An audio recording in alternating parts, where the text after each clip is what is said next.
Well, hi, everybody. My name is Kevin Monette, here at the parish as the pastoral assistant, and I have with me MaryBeth Maxa and Kris Stauffer, and we're here today to talk about adoration. So, as you know, we have our church mission here at Christ the King is to bring others into a transformative encounter with Jesus Christ in the Eucharist. And now I love that. I love that. Like I live and I breathe for that. But honestly, it leaves me a little unsettled when I think, okay, what are ways that I could do that?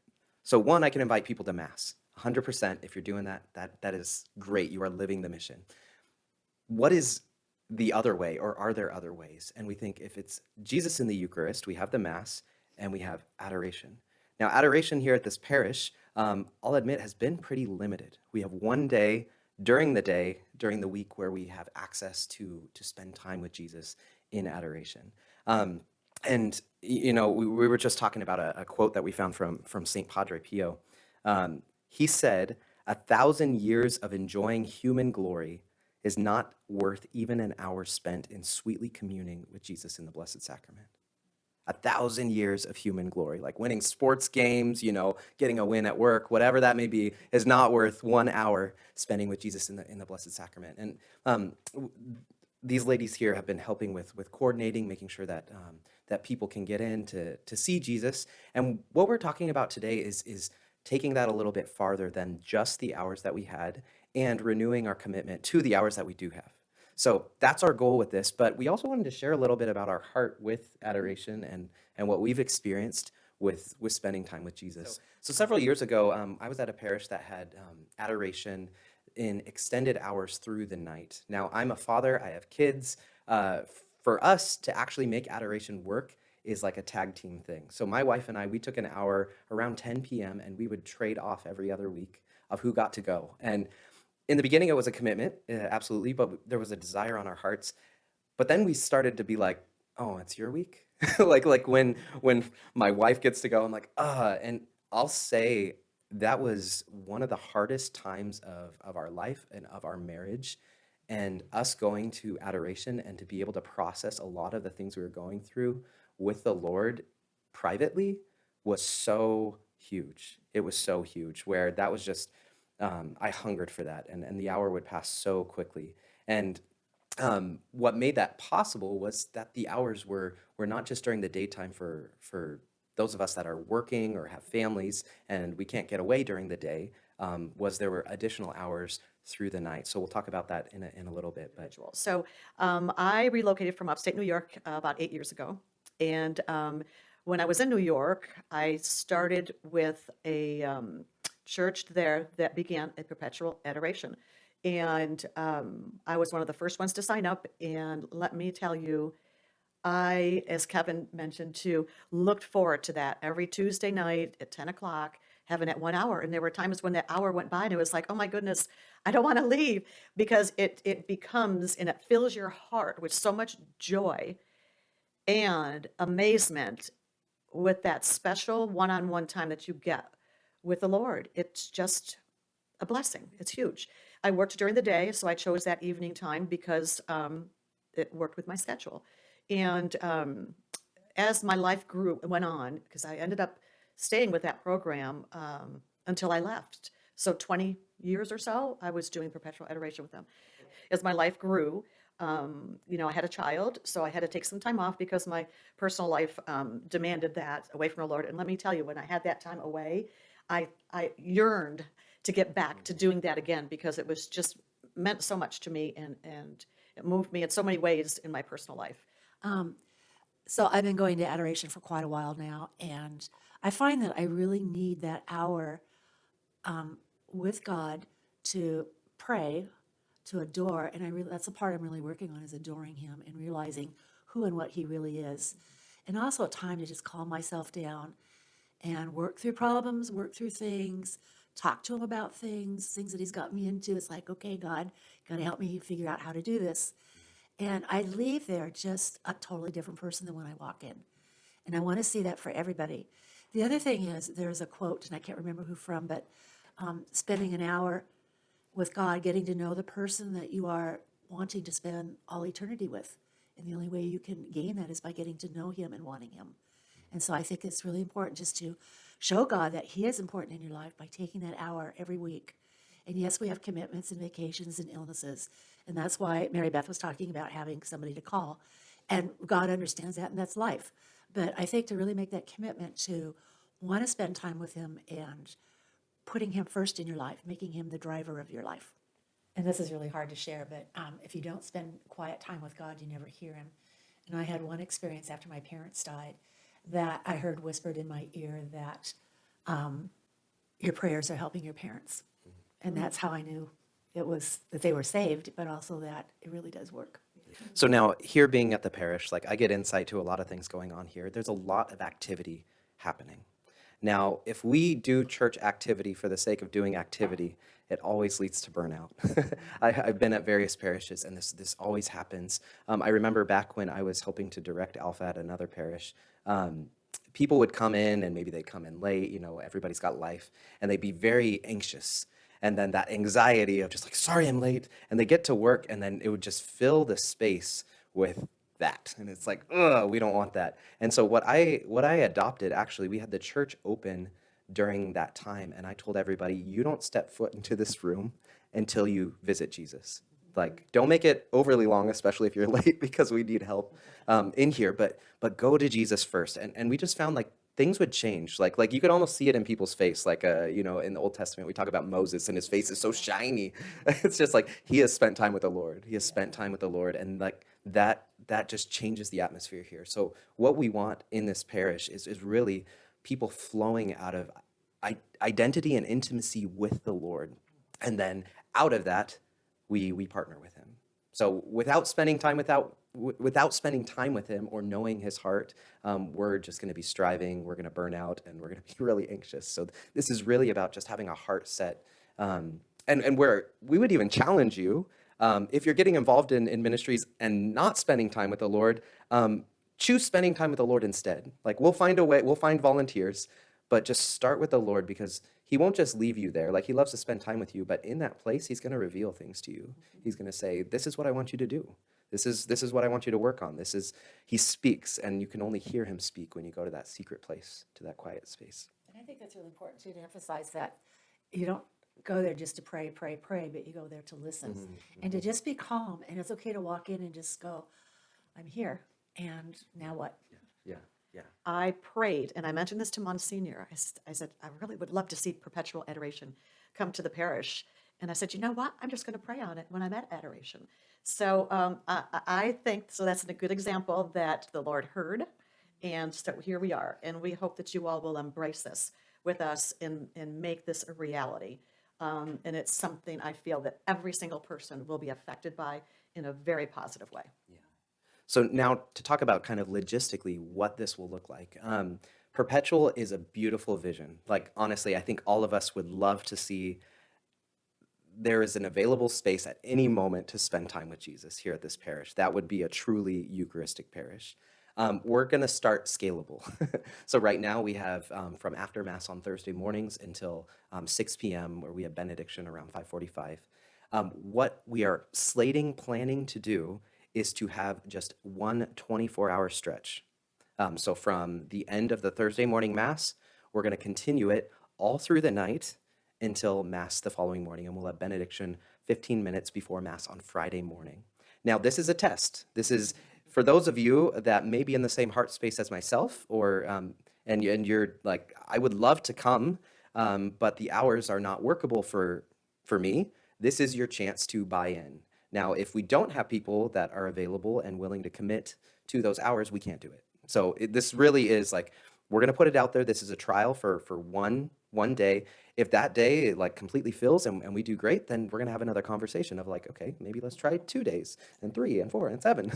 So really opening that up, and we won't have adoration during Mass because Jesus is fully present there. So there's some things where we're going to coordinate that, but right now it's just going to be from the end of Mass. That's a logistical thing that really helps Monsignor and Deacon as well too, just because sometimes they're gone on that Thursday night, and coordinating, getting someone to cover benediction is now really easy because it's right before Mass. And as MaryBeth mentioned in what she experienced, our goal is to have at least 2 people signed up, so that say you come down with a sickness or say you have vacation, there's somebody there to back you up.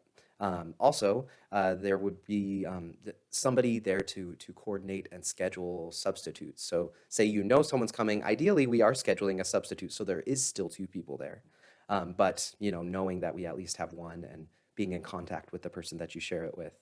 We're also looking to make some changes to make this safer and a little more intimate. Sometimes people get lost in the big church where they love to spend time with Jesus, but it's a big church. So what we're planning on doing is using Our Lady's Children's Chapel, the cry room that we use, and we're going to outfit it during that time to be able to be an adoration space. So after the Thursday morning mass, there's going to be the prayers of exposition with the school, and then Monsignor is going to process Jesus over to the chapel, and then adoration will start. The doors in between the church sanctuary area and kind of that little small alcove when you come through the side door will be there, and they'll be locked so that someone can come in through the doors on the side and go straight into the chapel and not the rest of the church. There's a bathroom in there if you need to use the restroom during that time, but that would be available to you.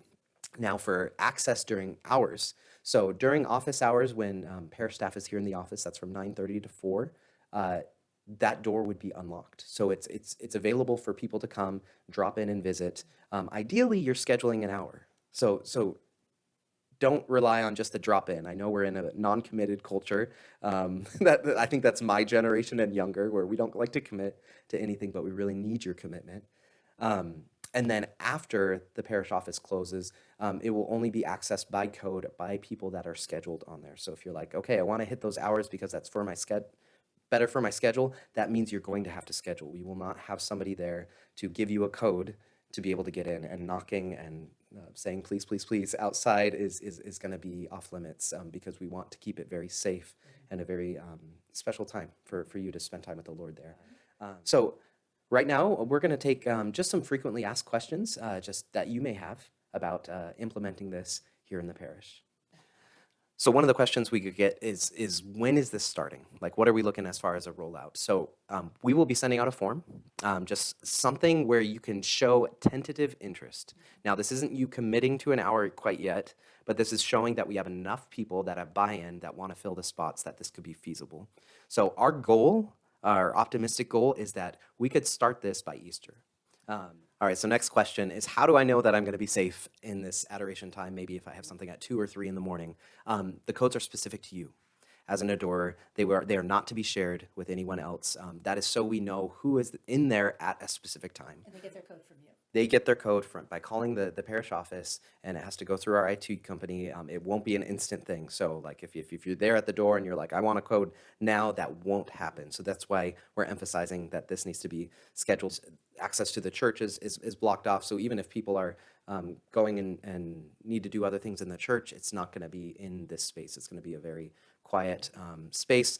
If you're like, well, what if something's happening in the church and there's sound in there? We're going to shut off the sound to the sanctuary. I mean, there might be an event where something is happening in the church while something is happening in the Adoration Chapel. But if the sound is not soundproof, then what we've been using it as a cry room is not successful. So we're convinced that you will have that private time. If you hear some sounds, then just know you're not alone. Other people love Jesus too. So there should be something to kind of separate that space only during adoration time, because when this is not being used during adoration, it still will be Our Lady's Children's Chapel, where we want that to be used, where the children can have a safe space to be a little more wiggly and still participate in the Mass. All right, so next question would be, what happens if I can't make my hour? Say I'm sick, I have vacation, or something comes up. And MaryBeth, maybe you can answer this a little bit better than me, but I'll say what I think, and then you chime in. You would call your coordinator. So I think the various hours that you have, there may be a range of a specific adoration coordinator that would be in charge of certain hours. Call or message, however, communicate to your coordinator that you're unable to make it. I would also say it would be good for you to also have the contact information of the person that you're paired with in that hour. Say we get a snow day like we just had, and one person has an amazing vehicle to drive in the snow and is going to be there, and the other person drives like I have a Nissan Leaf that doesn't handle anything, then you would contact tell the person that you're with and just say, here's the situation, but also reach out to your coordinator and they'll be able to find a substitute for you. I think having the two is going to be very, very important, and then splitting up that total time so that we have a coordinator for like every 4 hours. Instead of having an hourly coordinator, maybe we would split that time up, that 24 hours up into every 4 hours. So that coordinator would have their 2, 4, 6 or so adorers that they would have responsibility for. Something like that. But, so we're not, overusing a coordinator, if you will.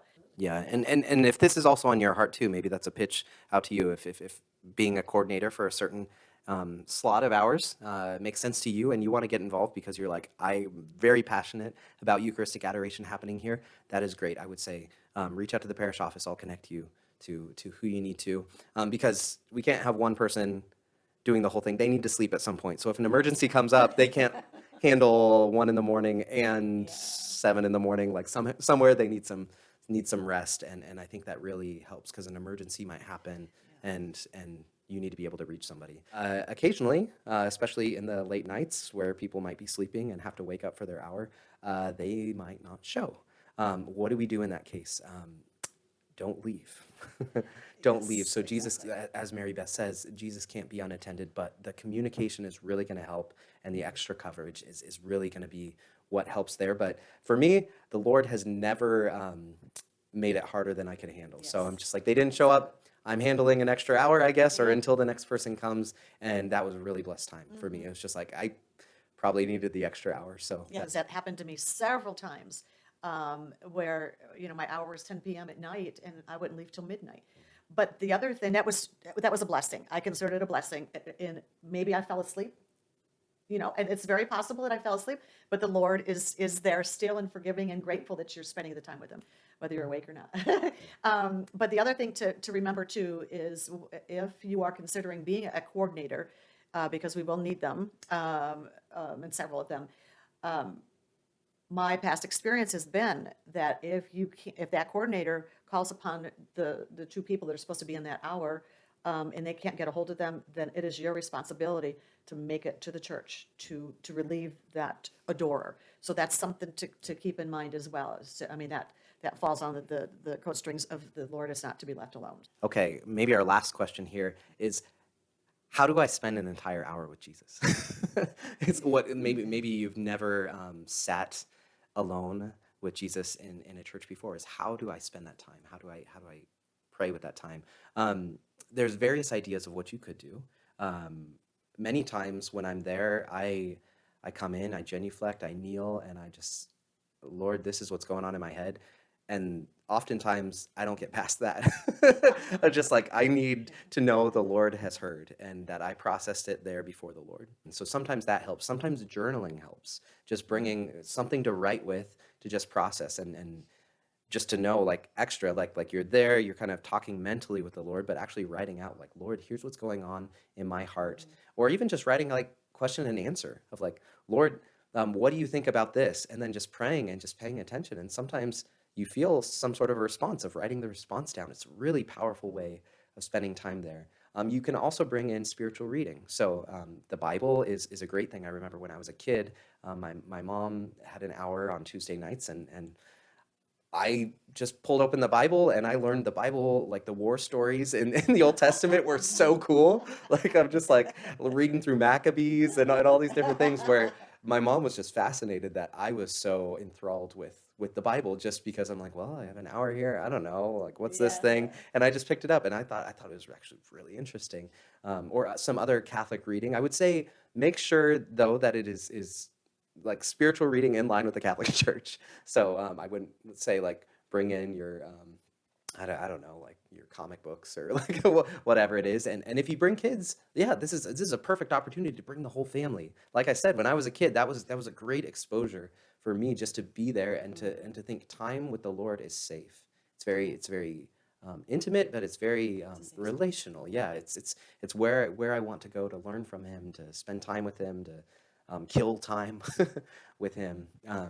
So those are various other ways. So we have a great rolling cart that Yes. is full of books and Bibles, and so if you come and you've prayed and you feel a little restless or looking for something else, that there's always a book there that you can pick up and read. Yeah, and I would say too, it probably won't work with the setup of multiple people with there because you want to honor each other's time. But if you find yourself alone in that chapel, there's been times where I love to just verbalize my prayer. Like sometimes I'm just like, okay, making sure there's nobody else here, I'm not going to interrupt their prayer time. All right, Jesus, I want to speak it out. And there's something very powerful when you know he's heard because you heard it. Yeah, And speaking it out, sometimes I'll be in there and I'll just worship the Lord in song. We love praising the Lord in song, in how we do sacred liturgy. Why not in the secret time with the Lord? Now, I will say, if there's somebody in that space with you, maybe honor them, respect them, because they may not be connecting with your prayer. That might just be your prayer. So, but if you find yourself in that circumstance, that could be a gift as well. I just pray that all of you will take the time to discern this. Take some quiet time on your own right now and drop everything and just ask the Lord, please whisper in my ear what you want me to do. It may not be right now. You may not be able to be a part of this initial rollout that we're trying to do here to test this out, but down the road, we'll need you because we will be making this a perpetual adoration, which is 24 hours a day, 7 days a week. And I love that. Just drop everything. And Yeah. honestly, I would say that these time slots are going to be competitive because you're going to want your slot on there. And I think how we'll have the initial rollout is having those 2 slots that we want to secure and then having 2 as backups just as a tentative, just to see what we have. And once those are full, we'll say pick a different hour. So drop everything, get on there, and let us know that you're interested in this so that we can expand what we do here to lead others into a transformative encounter with Jesus Christ in the Eucharist. Amen? Yeah, All right. Bless you guys.